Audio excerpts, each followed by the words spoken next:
Bonjour et bienvenue dans Pour tout vous dire. C'est l'un des rituels de la rentrée. Pour leur 38e édition, les Journées européennes du patrimoine se déroulent cette année autour du thème « Patrimoine pour tous ». Il faut savoir que cette manifestation est un succès en termes de fréquentation en France et dans toute l'Europe. Lancées en 1985, elles sont l'événement culturel le plus réputé auquel participent ensemble les citoyens européens. En France, en moyenne, ce sont 12 millions de visiteurs qui se pressent pour découvrir à cette occasion des lieux prestigieux ou plus confidentiels.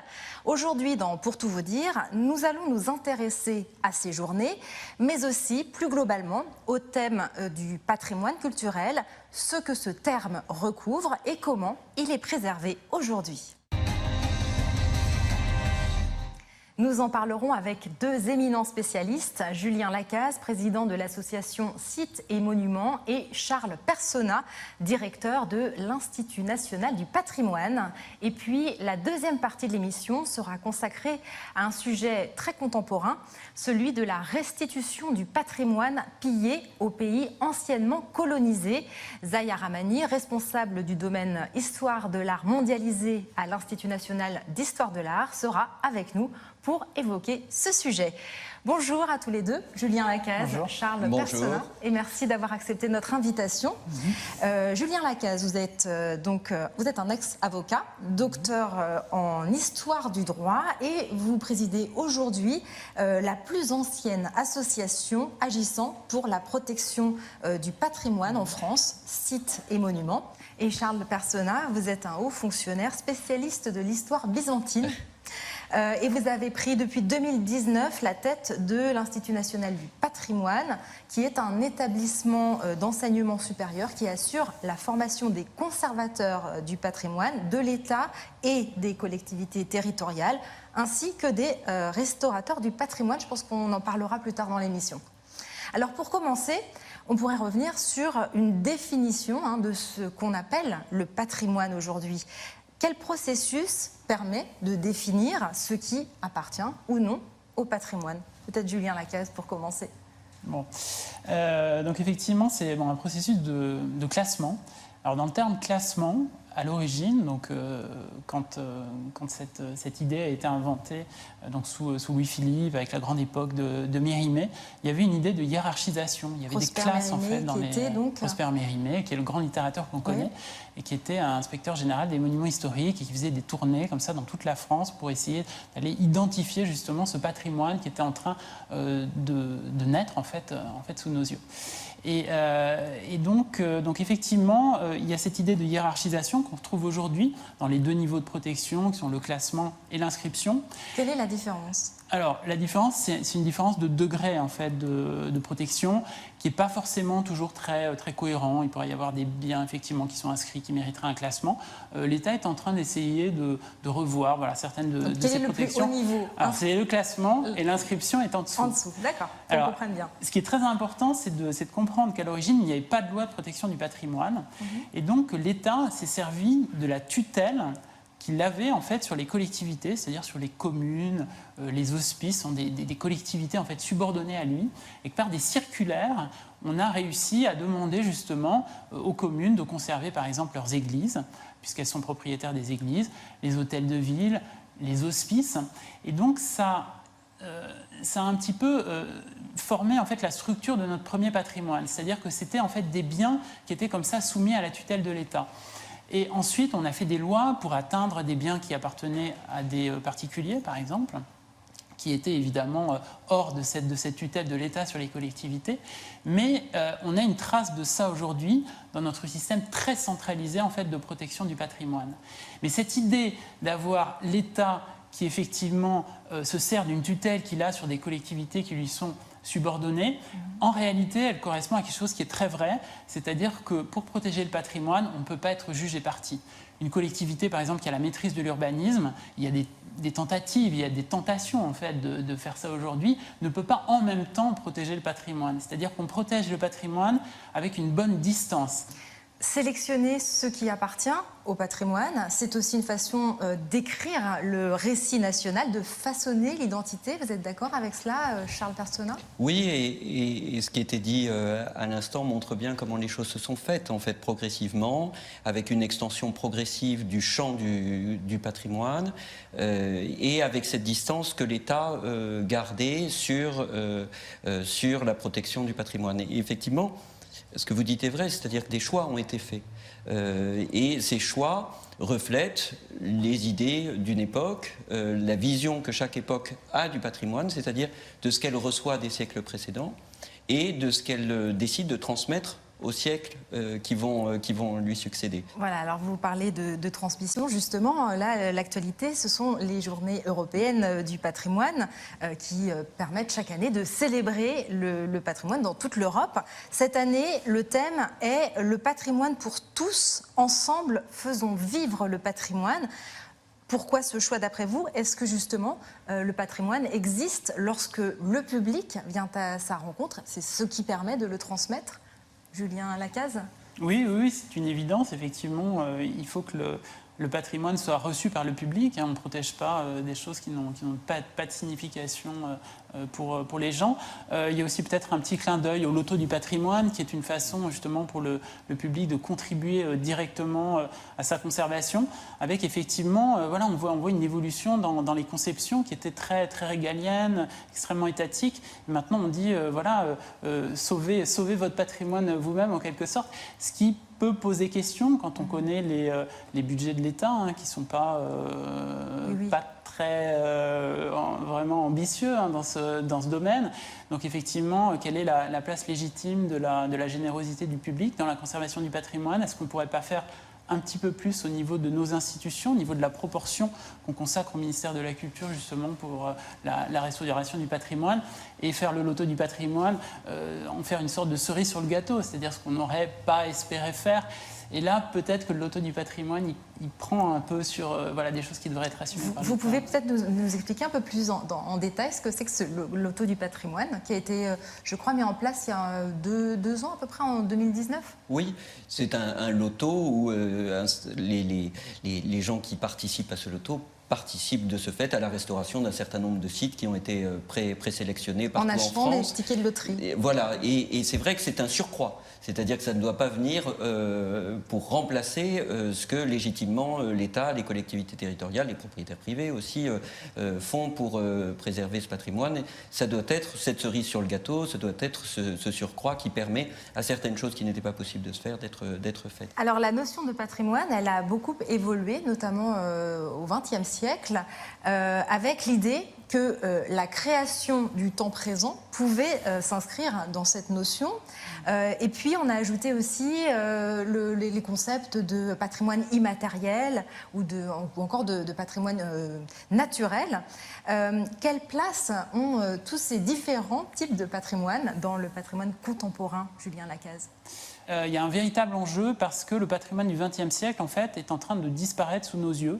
Peut-être parce qu'on n'a pas assez de recul, donc il n'y a peut-être pas assez d'attachement justement pour ces bâtiments qui sont en béton. On protège moins le patrimoine récent que le... On le labellise. Ce qui est très compliqué, c'est le passage en fait du label vers une véritable protection dont on a souvent besoin. Nous, on a des cas, par exemple, la butte rouge. Qui est une cité-jardin des environs de Paris, qui est vraiment quelque chose qui était un modèle en fait du genre qui a été bâti dans les années 30. On a énormément de mal à le protéger. Là, il y a tout un projet en fait qui vise à le détruire quasiment à 80%. Parce que peut-être qu'on n'a pas assez...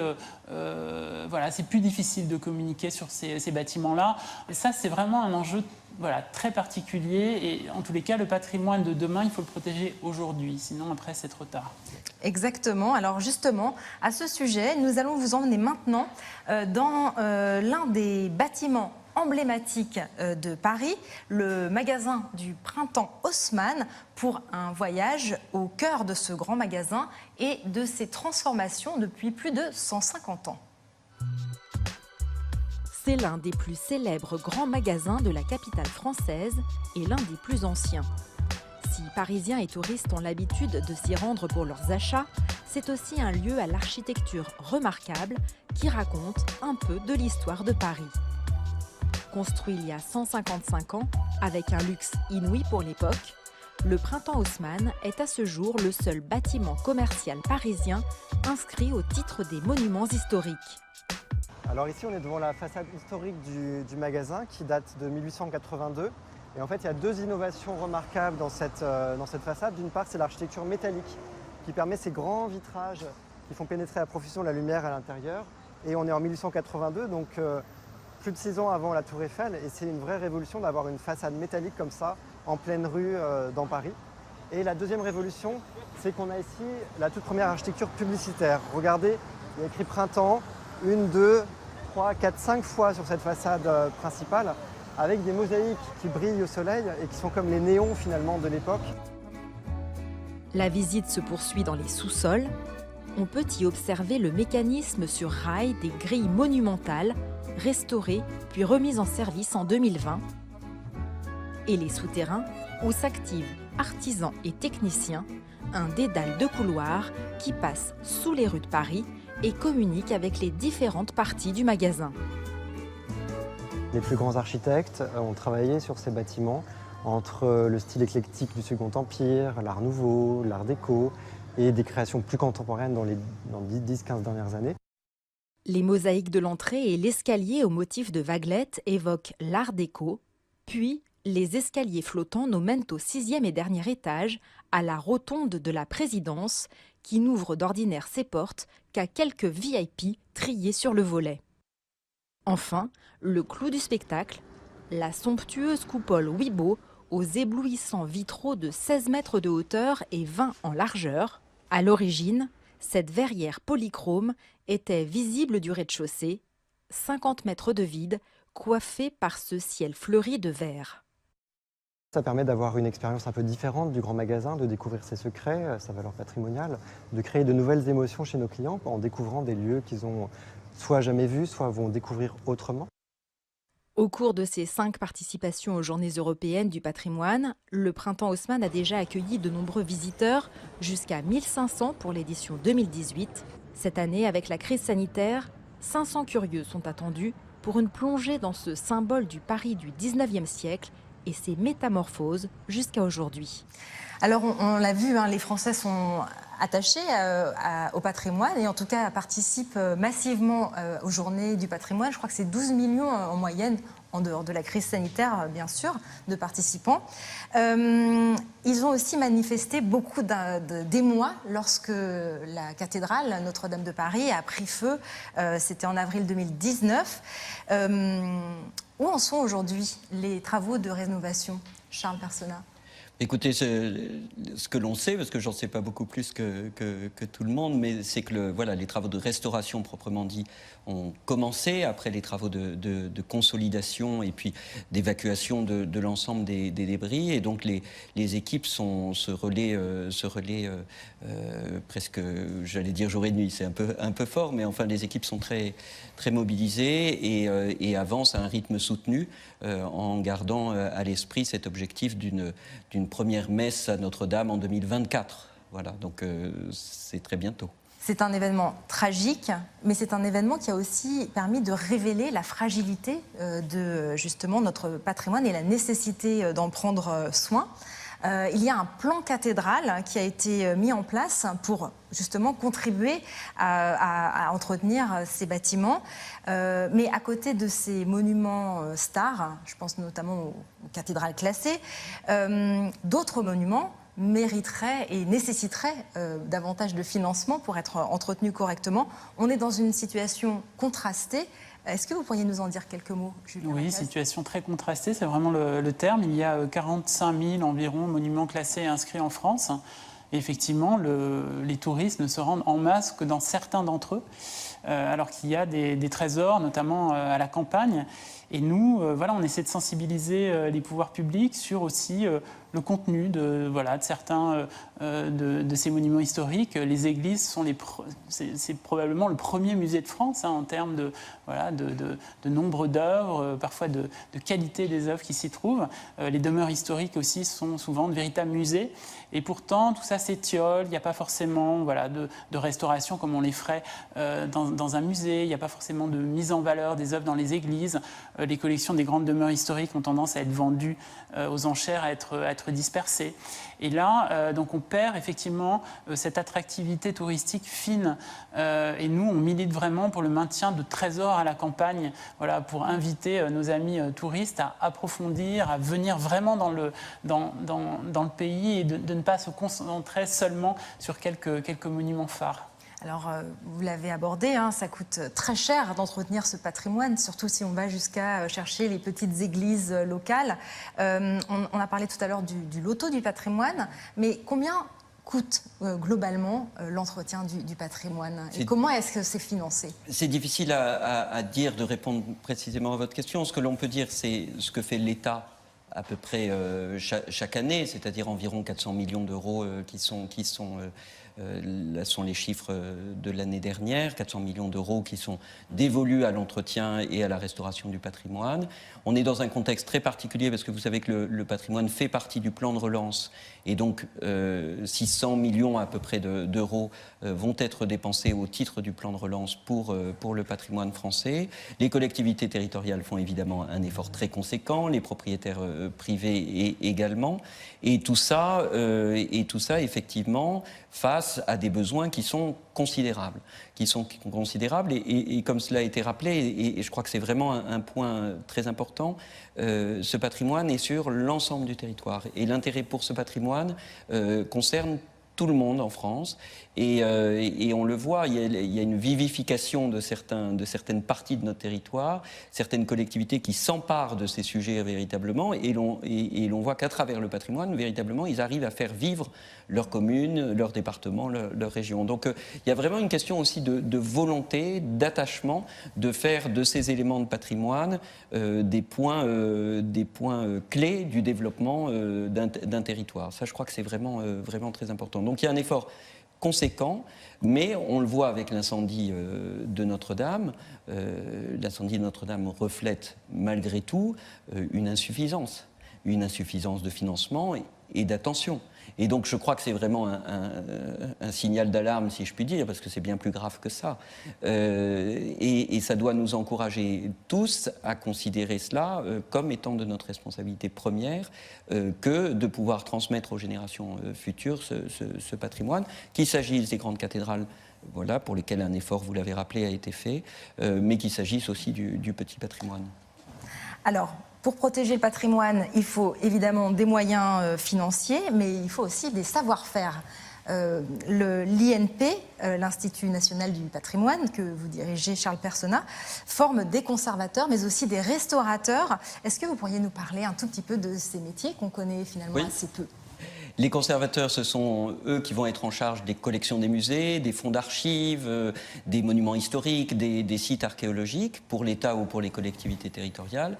Les restaurateurs sont ceux qui interviennent directement sur les œuvres pour les restaurer, pour permettre justement qu'elles puissent traverser le temps. Vous pouvez nous citer quelques-uns de ces métiers, justement ? Oui, à Aubervilliers, d'ailleurs le site est ouvert samedi, et donc j'invite tous ceux qui le veulent à venir le voir. À Aubervilliers, dans nos ateliers, on a de jeunes restaurateurs qui suivent une formation de 5 ans et qui interviennent, sur un Christ du nord de la Bretagne, qui vient d'une petite église du nord de la Bretagne, à l'atelier textile sur des robes du XVIIIe siècle, à l'atelier des arts du feu sur tel élément d'émail, etc. Et donc tout ça, vous pouvez le découvrir, et ce sont eux qui vont intervenir après, durant toute leur carrière, sur les œuvres qui sont conservées dans les musées ou dans les monuments historiques partout en France.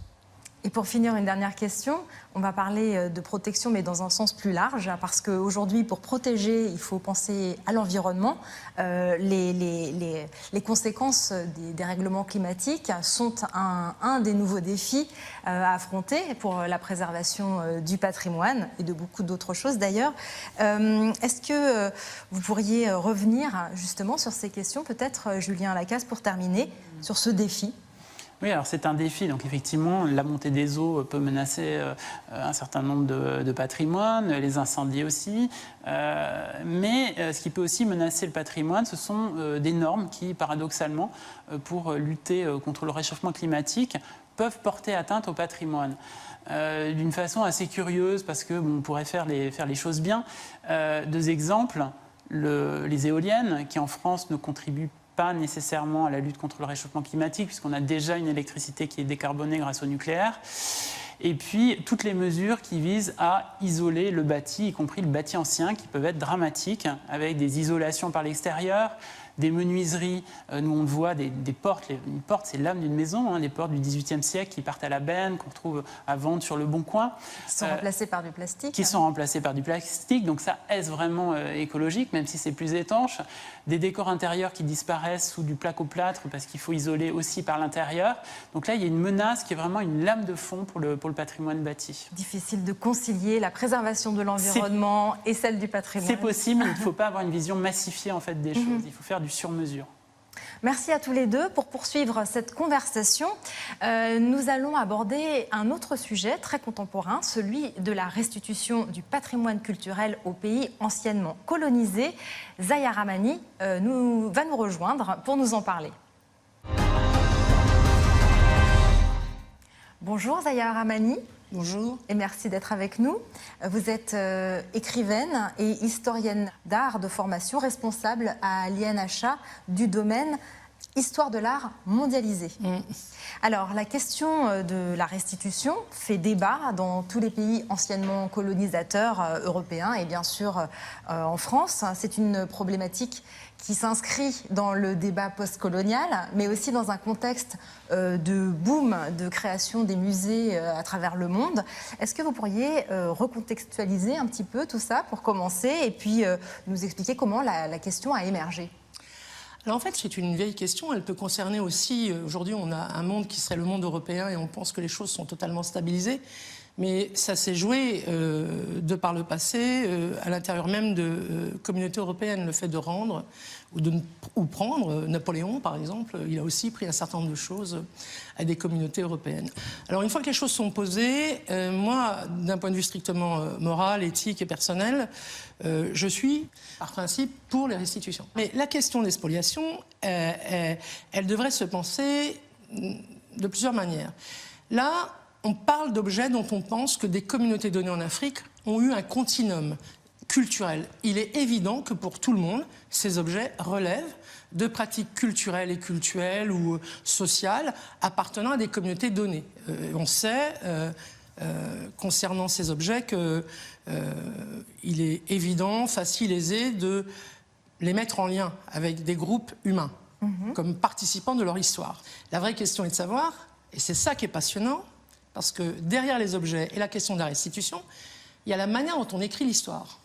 Oui, on en a parlé tout à l'heure d'ailleurs. Tout l'enjeu de demain pour nous tous, c'est de reprendre ce grand cahier et de se poser la question de la manière dont on a hiérarchisé les objets, entre ce qu'on pourrait appeler art primitif, art premier, voilà, et d'autres, mais aussi la manière dont, et ça c'est dans les intérêts parfois de modèles nationaux, dont on a considéré que des objets donnés n'appartenaient pas nécessairement à l'histoire d'un pays et d'une entité. Donc ça devient passionnant de se poser la question, parce qu'il n'y a pas, derrière la restitution, ça ne fonctionne pas une restitution en fait, si symboliquement les choses ne sont pas réparées non plus. Et ça passera nécessairement par le texte, par le récit, par la manière dont on s'approprie les objets. Et pour l'avoir vu, par exemple, dans certains pays où il y a une présence d'objets qui sembleraient extérieurs aux sociétés dans lesquelles ces objets sont posés, il n'y a personne dans le musée. c'est vide. Je vais peut-être me tourner vers nos deux autres invités pour leur proposer de réagir à ce qui vient d'être dit. Charles Persona, pour commencer peut-être. La grande question qui se pose à nous à l'Institut national du patrimoine, c'est d'abord une question de formation des conservateurs sur ces questions, et notamment sur comment est-ce qu'on travaille sur l'origine des collections dont vont avoir la charge les conservateurs. Comment est-ce qu'ils établissent l'histoire de ces collections? Ça, c'est un point très important. Et puis, d'autre part, effectivement, il y a eu le discours de Ouagadougou et un certain nombre d'engagements politiques qui ont été pris, mais dans un cadre qui est plus large, qui est celui, ce que vous disiez, c'est-à-dire des échanges entre professionnels du patrimoine, entre universitaires, pour rétablir une circulation d'idées, une circulation une conversation en fait sur ces questions de patrimoine. Donc ce débat sur les restitutions, il faut le prendre, je crois, mais c'est ce que vous disiez, c'est-à-dire dans un sens beaucoup plus large. En fait, il ne tarit pas la question, bien au contraire, il l'ouvre, et il l'ouvre à des champs de coopération tout à fait intéressants. Vous voulez dire un mot, Julien Lacaze? Oui, c'est une question qui effectivement est complexe.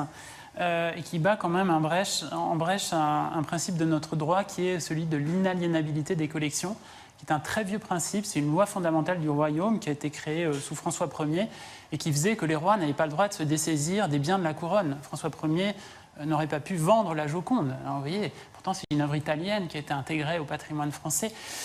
Donc ça, c'est vraiment une difficulté, parce que ce principe est un principe très fructueux et fait qu'aujourd'hui, nous avons tous ces trésors, notamment au musée du Louvre.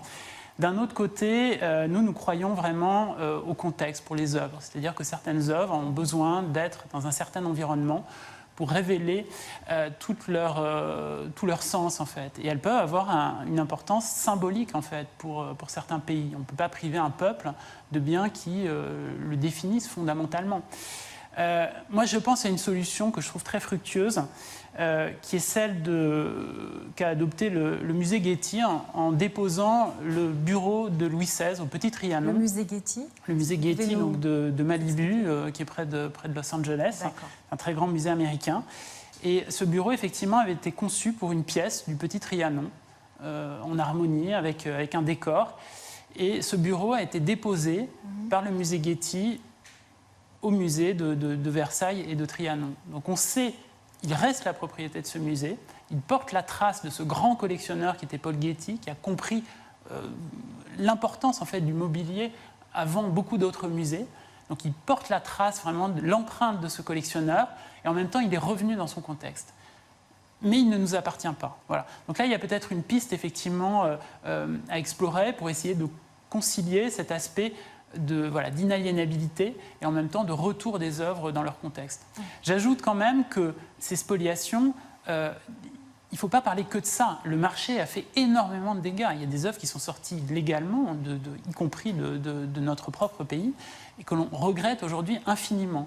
Donc c'est une question qui est en fait plus large, et ce qui est celle aussi de la mondialisation, de ce brassage qui fait perdre en fait leur lien à ces œuvres avec un pays, avec un contexte, parfois archéologique. Là, évidemment, le contexte, il est très très fort, très important pour comprendre ces œuvres.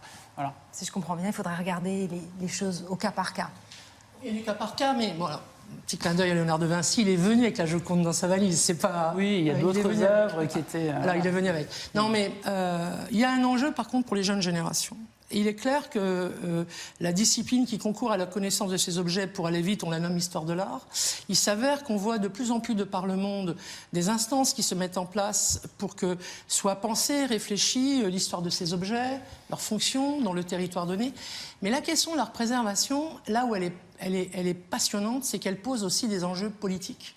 C'est-à-dire qu'il faut une forme de stabilité pour qu'un objet puisse trouver dans un territoire donné le lieu de sa sérénité. Et ça veut dire aussi que les sociétés susceptibles de les accueillir sont des sociétés qui s'engagent à ce qu'il y ait une certaine forme de sérénité envers ces objets. Là, je parle de manière un peu abstraite, mais c'est l'enjeu d'aujourd'hui et de demain. Quels sont les gages qu'on donne pour que ces objets trouvent leur sérénité? Parce que ça ne veut pas du tout dire qu'au Quai Branly, nécessairement, ils ont trouvé leur sérénité, puisqu'ils le disent eux-mêmes, nos amis du Quai Branly, parfois ce sont des sanctuaires, ces objets, parce qu'ils ont été aussi dépossédés presque de ce qu'on nommerait un rituel, une relation A. Est-ce qu'on n'est pas dans aussi la mystification de ces rituels et qu'ils ont tendance à disparaître? Mais il est passionnant de penser les choses sous une forme de protocole. Nous sommes engagés maintenant dans cette idée, mais passer aux actes, ça va nécessiter une série de démarches très conséquentes et importantes qui peuvent et qui doivent être pris aussi dans un ethos très particulier. Ça doit nécessairement changer les politiques des sociétés qui sont concernées par ces objets. Notre émission arrive à son terme. Merci à tous les trois, Julien Lacaze, Charles Persona et Zaya Rahmani, d'être venus nous parler du patrimoine et de la restitution du patrimoine culturel. Merci à vous de nous avoir suivis. On se retrouve très bientôt dans Pour tout vous dire.